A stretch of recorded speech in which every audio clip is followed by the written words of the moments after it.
पहिली मॅच पाकिस्तान हारता हारता वाचली मित्रांनो. नेदरलँड बरोबर पहिली मॅच झाली या T20 वर्ल्ड कपची पाकिस्तानची. एकदम लास्ट ओव्हरपर्यंत मॅच गेली. हारलेच असते 2 ओव्हरमध्ये 29 रन लागत होते, पण तिथं फहीम अशरफने एकदम पॉवर रेटिंग केली. वान बिग बॉलिंग करत होता. त्याच्या 19व्या ओव्हरमध्ये 24 रन झाले. त्याच्यामुळे मॅच जिंकता आली इथं पाकिस्तानला. आता एक मोठा अपसेट झाला असता नेदरलँडकडून.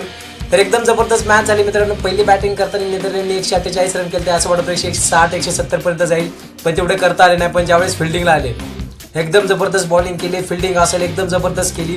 त्यामध्ये फक्त शहीबजादा फरहान आणि सईम अयूब पाकिस्तानचे 2 ओपनर दोघंच इंटेंटने खेळताना दिसले. नाहीतर किंग बाबर असेल, नाहीतर मोहम्मद नवाज असेल किंवा शादाब खान असेल, कोणालाही काही करता आलं नाही. 50च्या स्ट्राईक रेटने बॅटिंग केली तिथे.